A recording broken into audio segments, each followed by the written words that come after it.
하나님께서 저와 여러분에게 주신 말씀 고린도서 5장 17절 말씀을 중심으로 새로운 피조물이라고 하는 제목으로 함께 은혜를 나누고자 합니다. 인간이 가진 죄의 의미는 표적을 벗어나는 것 또는 목표에 이르지 못하는 것, 이런 의미에서 헬라어에서 하르마티아라고 말하고 있습니다.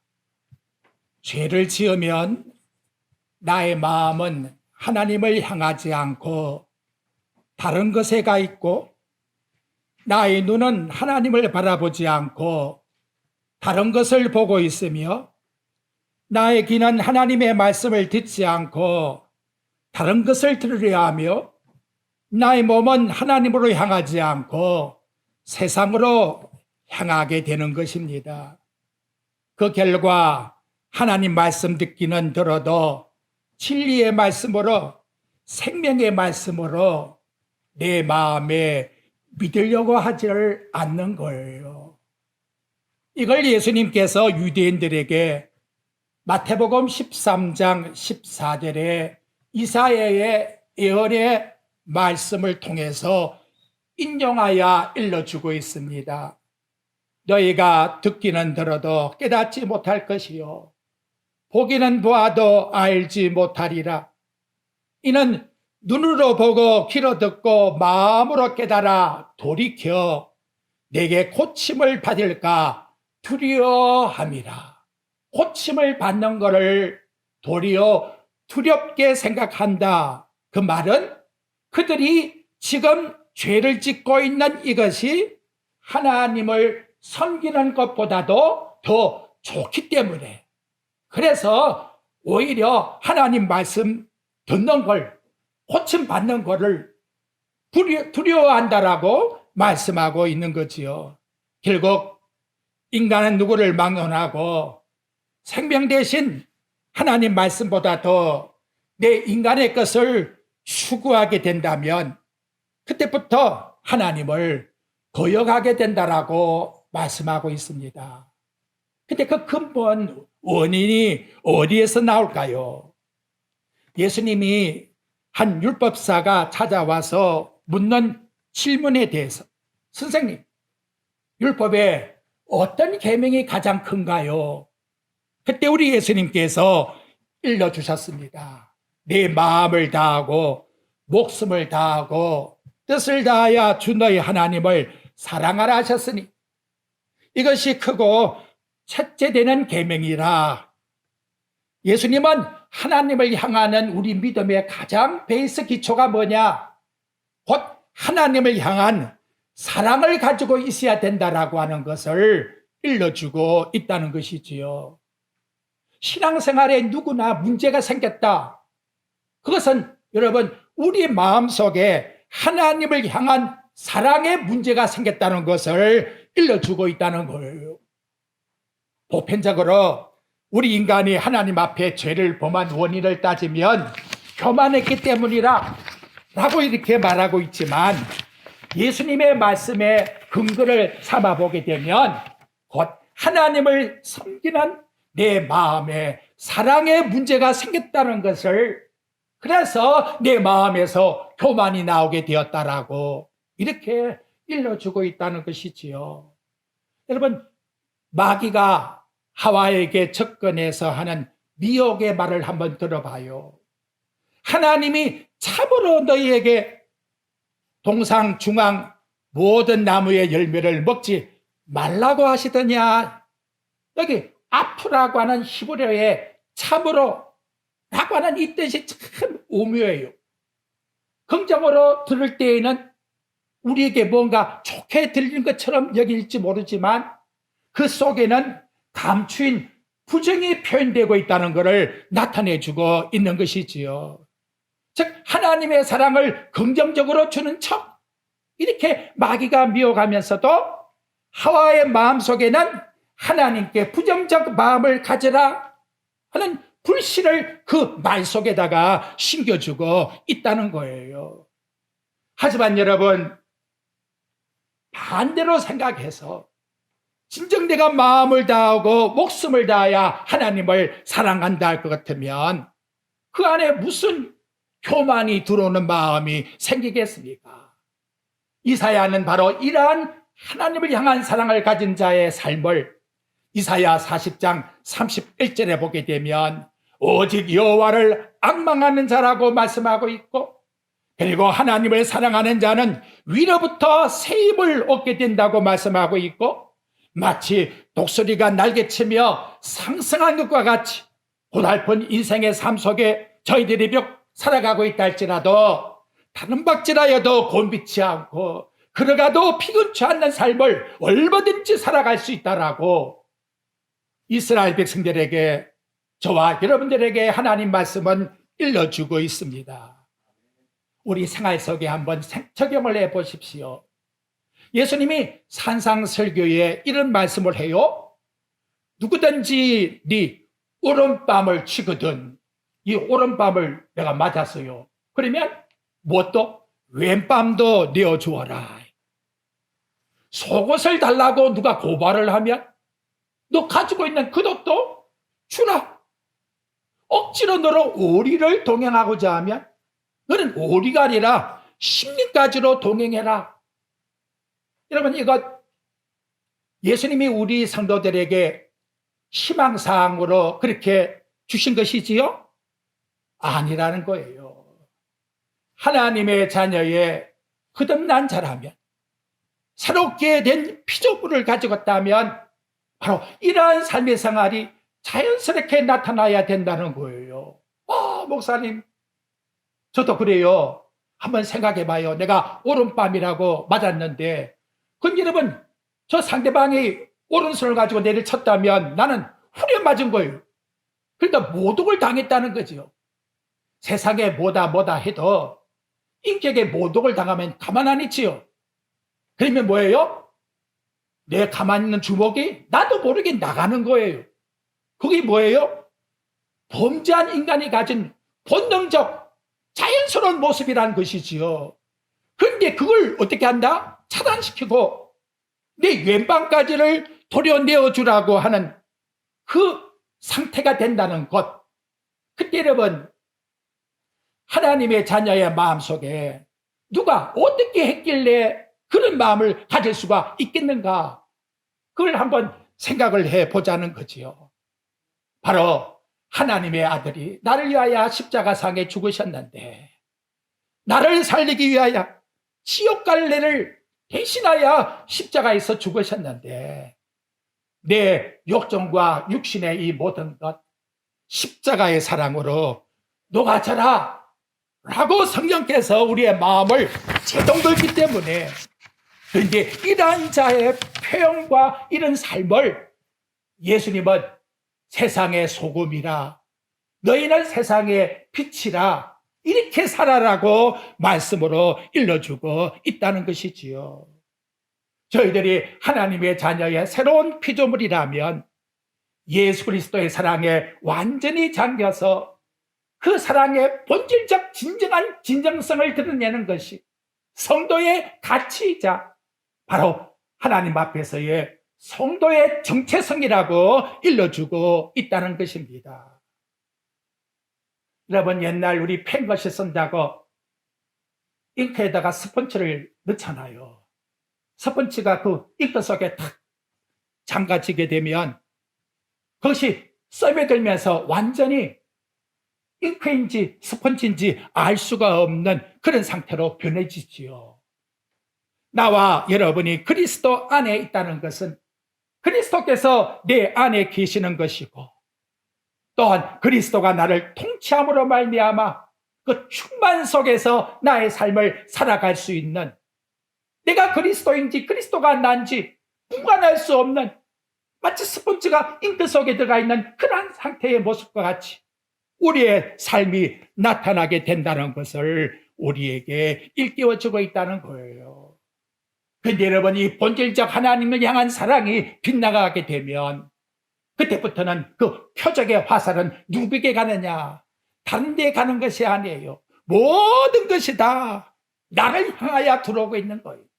나의 만족, 나의 자랑, 나의 성공, 나의 영광, 결국은 내가 주인이 되는 것, 그것이 빗나가고 있는 죄의 본성의 모습이라고 나타내주고 있고, 성경은 이런 사람을 가리켜서 겉사람이라, 육의 사람이라, 그런데 그 결과는 어떠하냐?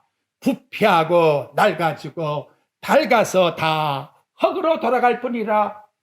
전도자가 전도서 1장 1절부터 3절에 주신 말씀처럼 헛되며 헛되고 헛되니 모든 것이 다 헛되도다 라고 끝이 나게 되는 것을 말씀해 주고 있는 거예요.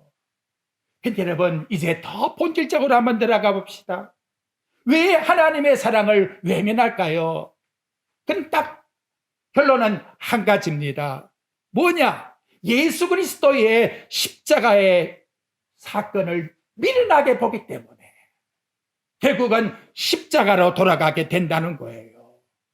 2000년 전에 저와 여러분을 위하여 십자가상에 돌아가신 예수 그리스도를 저희들은 어떻게 평가하고 있습니까? 못해 평가절하하고 있다면 이미 나의 마음은 하나님을 향하지 않고 나를 향하여 살아가고 있다는 것이 드러나고 있다는 것이지요. 왜? 모든 능력이 십자가에서 나오는 것이 아니라 내가 내 힘을 가지고 드러내려고 하니까 결국은 십자가를 미련하게 보는 것이고, 그리고 십자가를 거부하게 되는 것이고, 나타나는 것은 나도 모르게 인간의 내 본질의 야망만 드러나고 기질만 드러나고 내 모습만 자꾸 남에게 보여주고 되는 그런 모습으로 나와 여러분의 삶이 함정에 빠지게 된다는 거지요. 자, 종려주일에 우리 예수님께서 십자가를 지기 위하여 예루살렘으로 올라갑니다. 그때 여러분, 첫날의 그 유대인들의 모습을 보십시오. 겉옷을 길에 깔고 어떤 이들은 나무가지를 길에 펴고 앞에 가고 뒤에 따르며 높이 호산나 다윗의 자손이여 찬송을 부르고 있습니다. 제가 좀 더 구체적인 것은 이제 호산나 주일에 여러분들에게 말씀을 더 깊게 드리겠습니다만은, 중요한 것은 며칠이 지나니까 그렇게 환영했던 사람들이 빌라도의 법정 앞에서 예수를 십자가에 못 박으소서 온통 함성이 법정에 소리치게 되었다는 것이지요. 여러분, 일주일도 안 된 사이에 어떻게 이렇게 마음이 변해 그렇게 환영했던 유대인들이 예수를 죽이라고 고함을 지르고 있을까요? 바로 여기서 우리 인간의 본질이 나타나고 있는 거예요. 예수님이 예루살렘에 올라올 때에는 이제 우리는 로마 나라에 갇혀 있으니까 해방해 줄 것이다. 그러니까 장관도 세우고 무기도 가져오고 어떻게 하라고 지시가 내려질 것인데, 예수님이 하는 모습을 보니까 성전에 가서 그 나쁜 것 책망을 하고 있고 전혀 그런 기색이 보이지 않아. 아이고, 저분은 우리를 로마의 지배 속에서 해방시켜 줄 분이 아니구나. 유대인들의 마음은 그 기대가 상실되게 되었다는 것이지요. 그렇게 되니까 여러분, 예수님을 따라가는 그 기대가 우리를 해방해서 세상에서 잘 먹고 잘 살게 해주시오, 그런 기대를 가지고 예배당에 나왔다면 그 기대가 만약 내게 이루어지지 아니할 때의 상황은 다 무너져 버리는 거예요. 실망이 되니까 결국은 십자가의 영광을 바라보지 못하니까 그 실망은 예수님을 저버리고 예수님을 죽이라고 함성을 지르게 되었다는 것을 일러주고 있는 거예요. 이 소리는 유대인만들의 함성이 아닙니다. 오늘 저와 여러분도 정말 깊이 생각해 봐야 돼요. 내가 믿는 하나님, 내가 섬기는 교회, 내가 내 생각대로 내 뜻대로 하나님이 안 이루어주고 내가 내 생각대로 내 뜻대로 교회가 운행되지 아니하면 이것은 하나님께서 내가 믿는 하나님이 아니구나, 성경이 말씀하는 교회로 성경이 말씀하는 하나님을 저버리게 된다는 것이요. 마음에 무엇이 있습니까? 마음속에 자기는 다른 뭔가가 기대하는 것이 있었기 때문에 십자가에 자신을 죽이려 하지 않고 십자가 때문에 오히려 실망을 해서 반발이 일어나게 된다는 것을 바로 유대인들의 모습을 통해서 일러주고 있다는 겁니다. 그런데 그 주동자가 누구였느냐? 오늘 본문의 말씀을 기록하고 있는 사도 바울이 바로 그런 주동자로 살았다라고 자신은 어필하고 있습니다. 자신은 예수를 믿는 사람을 위해서 얼마나 나가서 핍박을 했습니까? 다메섹 도상에서 예수 그리스도의 음성을 하늘에서 빛을 보고 나서 돌이킨 다음에 그리고는 예수 그리스도를 위해서 이 한 목숨을 드려도 나는 아까운 것이 없다. 그런 놀라운 변화를 일으켰는데 바로 그 변화된 삶의 모습의 인물이 정체성이 뭐냐? 오늘 본문에 나타나고 있는 말씀과 같이 바로 보라 새것이 되었도다. 새로운 피조물이 되었다라고 이와 같이 고백을 하고 있습니다. 그 새로운 피조물이 어디에서 이루어졌느냐? 그래서 여러분 다른 사도들이 기록하지 않는 특이한 사도 바울만의 기록하는 문구가 나왔는데 그것이 바로 오늘 17절 그 앞절에 누구든지 그리스도 안에 있으며 그 그리스도 안이라고 하는 이 단어를 무려 바울은 자기 서신에서 164번이나 사용하고 있다는 것이지요. 그리스도 안이라고 하는 바울의 심정은 이제 그리스도 안에 있다면 더 추구할 것이 없다. 바로 그리스도 안이라는 것은 내가 그리스도 안에 들어간 것이고 그리고 그리스도가 내 안에 들어와서 그리스도를 통해서 나는 존재할 뿐이라는 것을 오늘 나와 여러분들에게 이 문구를 통해서 가르쳐주고 있다는 것입니다. 자, 그런데 여러분 또 하나 생각해 봅시다.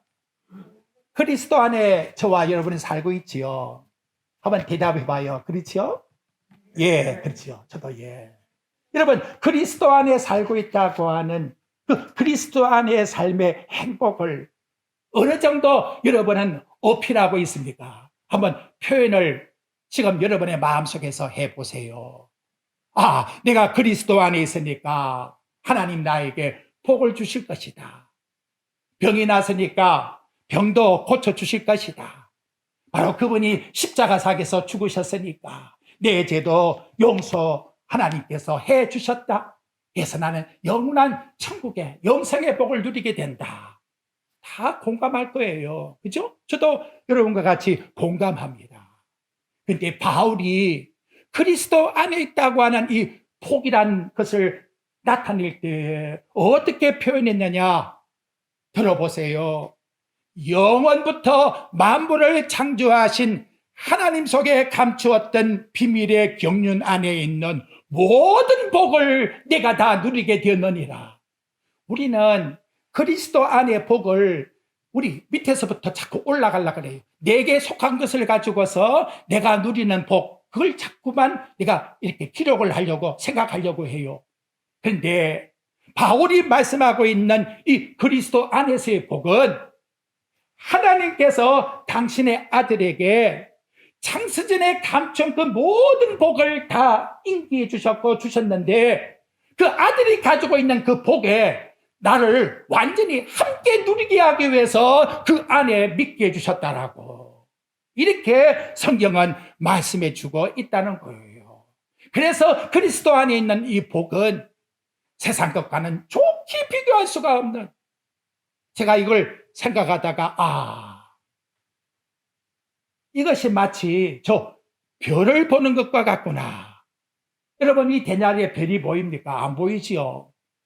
밤중에 보게 되면 그나마 반짝반짝 도시에서는 몇 개 보이지요.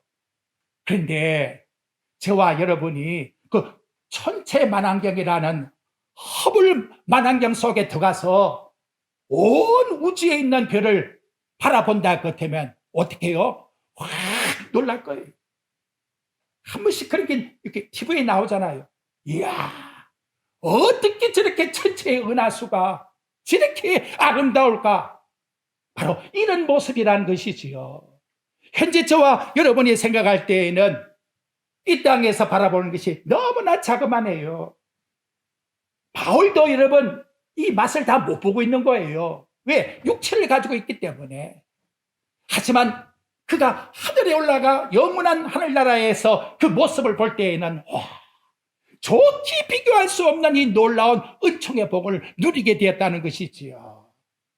그런데 여러분 하나 또 깨닫게 된 것은 저와 여러분은 쇠붙이라 생각을 해보십시오. 하나님의 사랑의 자석이 나와 여러분을 갖다가 다 끌어당겨가지고 그리스도 안으로 끌고 들어가는 거예요. 그리스도 안에 끌고 들어간 그 힘은 하늘나라를 향하여 끌고 올라가는 거예요. 그리고 하늘의 영광을 맛보게 하기 위해서 지금도 저와 여러분을 눈에 보이지 않는 하나님의 사랑의 하나님의 놀라운 자력이 끌어당기고 있다는 사실을 믿으셔야 돼요. 올리 한 시간도 교회는 오늘 주일이니까 그래 나가보자 그래서 나온 것이 아니에요. 저와 여러분을 하나님의 사랑의 그 놀라운 끌어당기는 힘, 그 놀라운 힘이 저와 여러분을 당겨서 하늘나라에 갈 수 있게끔 불강력적인 은혜로 나와 여러분을 당기고 있다는 사실을 생각하면 얼마나 우리 하나님 앞에 감사한 말씀입니까? 자, 우리 다윗을 한번 생각해 봐요. 마태복음 22장 자주 하는 말씀입니다만 45절에 보면 내가 어떻게 다윗의 자손이 되겠느냐? 다윗이 나를 향해서 주라고 하지 않았느냐? 그때 다윗의 하나님께 대한 시는 시편 23장 1절에서 말씀해요. 여호와는 나의 목자시니 내게 부족함이 없으리로다. 여러분 표준세 번역에 보게 되면 여호와라고 하는 말을 주님은 나의 목자시니 내게 부족함이 없으리로다 이렇게 표현을 하고 있습니다. 자, 다윗이 주님을 목자라고 했으니까 다윗은 어떤 존재지요? 양이지요, 양. 그러니까 목자가 나온 거 아닙니까? 양.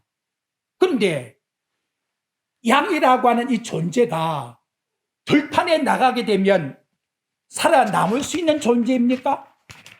여러분 한번 생각해 봐요. 양이 들판에 나가면 절대로 살아남을 수가 없어요. 목자가 있기 때문에 살아남을 수가 있는 거예요.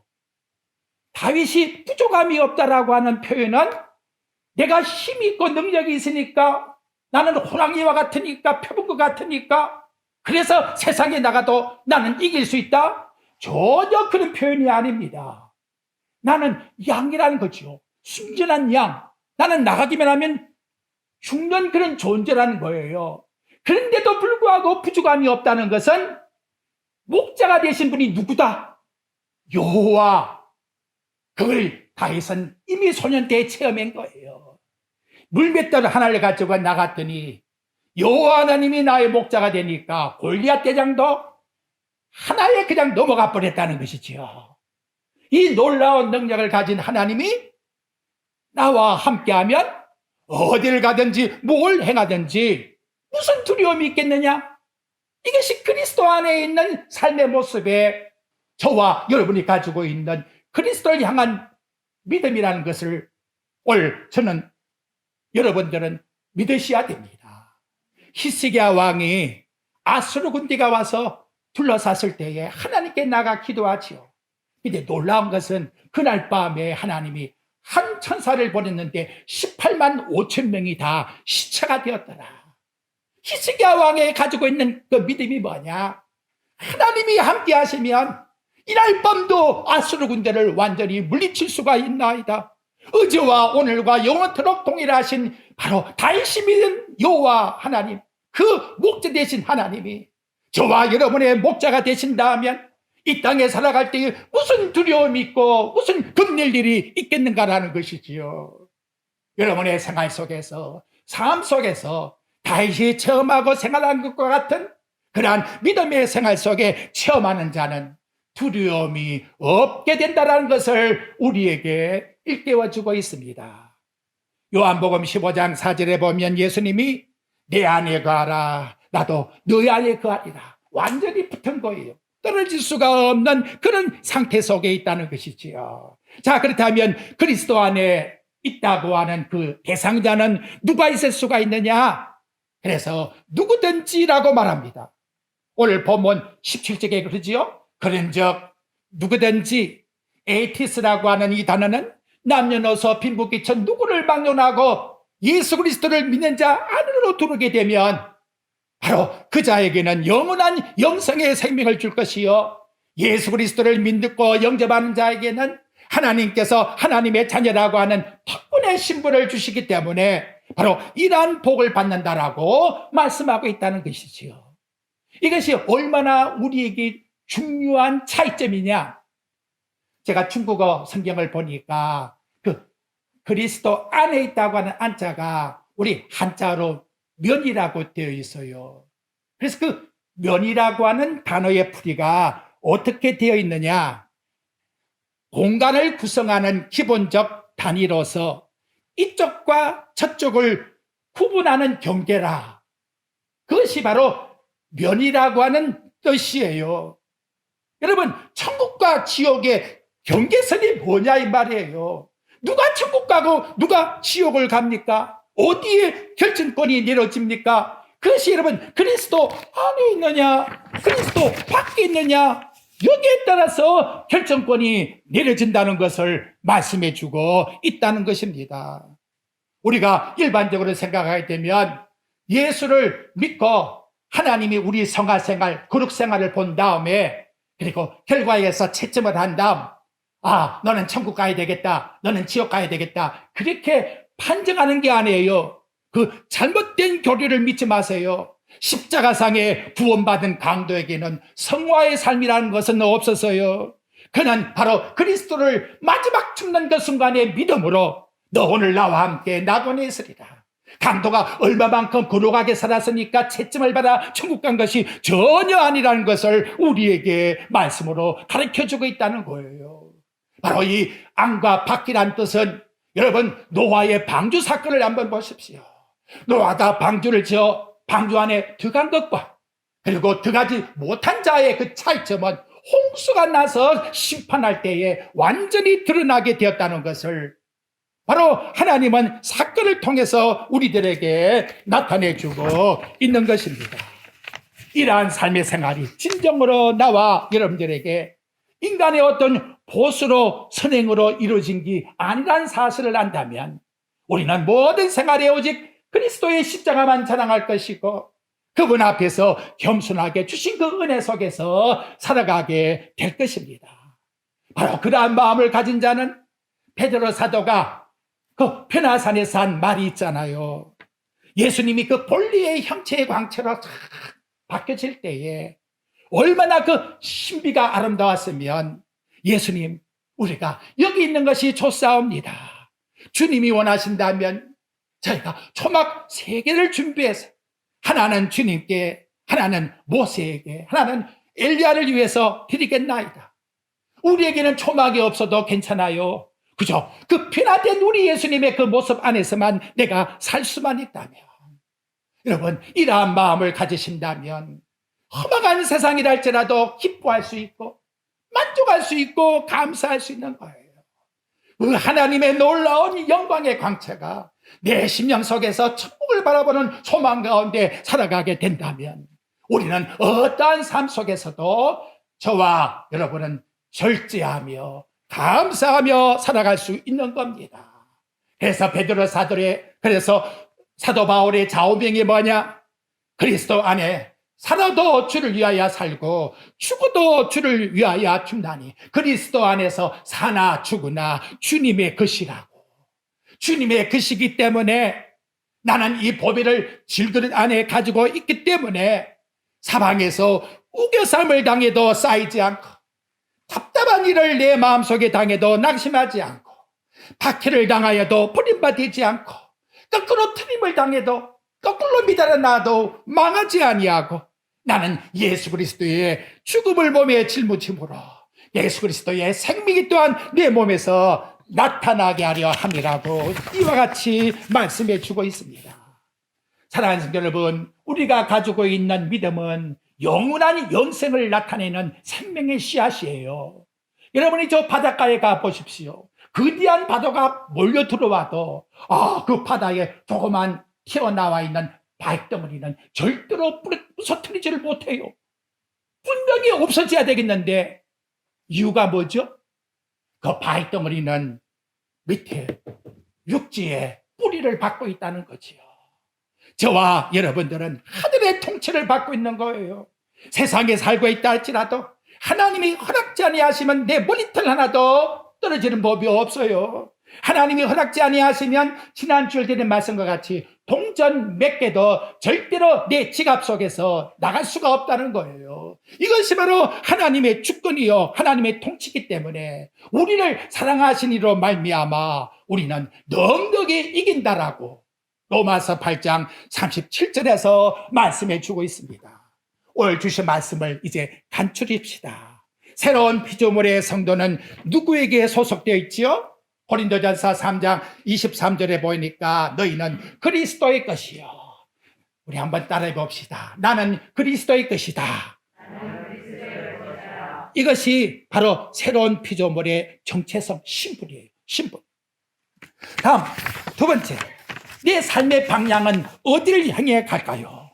빌립보 3장 12절과 14절에 말씀해 보니까 내가 그리스도 예수께 잡힌 바 된 그것을 잡으려고 그래서 뒤의 것은 잊어버리고 그리스도 예수 안에서 하나님이 위에서 부르신 부름의 상을 향하여 달려가노라. 달려가야 돼요. 멈추면 넘어지는 거예요. 계속해서 믿음에서 믿음으로 그리스도의 부름의 상을 향하여 달려가는 것이 새로운 피조물의 방향이라는 걸 말씀해요. 세 번째, 새로운 피조물의 목적지가 어딜까요? 빌립보 3장 20절 말씀의 내용에 보게 되면 우리의 시민권은 하늘에 있는지라. 여러분이나 저나 우리는 하늘의 시민권을 가지고 있단 말이에요. 세상에서 망한다고 내 목숨이 끊어진다고 해도 저와 여러분들은 하늘의 시민권을 있기 때문에 영원한 천국에 쑥 들어간단 말이에요. 이것이 바로 저와 여러분의 목적지라고 이와 같이 말씀으로 띄워줍니다. 나아가서 그리스도인의 새로운 피조물의 삶의 목적은 살든지 죽든지 그리스도만을 존귀해드리기 위해서. 고린도전서 10장 24절에 보면 누구든지 자기의 유익을 구하지 말고 남의 유익을 위해서 살아라. 어떻습니까? 이거 싫은데 벌써 여러분 내 마음에 자아가 있죠. 왜 내가 남을 위해서 살아? 근데 성경은 자기의 유익을 구하지 말고 남을 위해서 살아라고 말씀하고 있다는 것이지요. 그것이 여러분 삶의 모든 모습이라고 우리에게 나타내주고 있습니다. 근데 그 이유가 뭐냐? 여러분 오늘 본문 말씀 15절 말씀 한번 보십시오. 우리 읽고 말씀 끝내겠습니다. 그가 모든 사람을 대신하여 죽으심은 왜 죽었느냐? 살아있는 자들로 하여금 다시는 그들 자신을 위하여 살지 않고 나 이럴 수가 없는데 그런데 뭐라고 합니까? 오직 그들을 대신하여 죽었다가 다시 살아나신 이를 위하여 살게 하려 함이라. 이것이 바로 우리 삶의 목적이요 삶의 생활이라고 일깨워주고 있습니다. 예수 그리스도 안에 소속된 자요 하늘의 시민권을 가진 자로서 하나님이 위에서 부르신 부름의 상을 위하여 달려가는 살든지 죽든지 내 몸에서 예수 그리스도가 존귀하게 됨이 나의 믿음이라고 고백드리는 저와 여러분의 삶이 꼭 되시기를 주님의 이름으로 축복드립니다.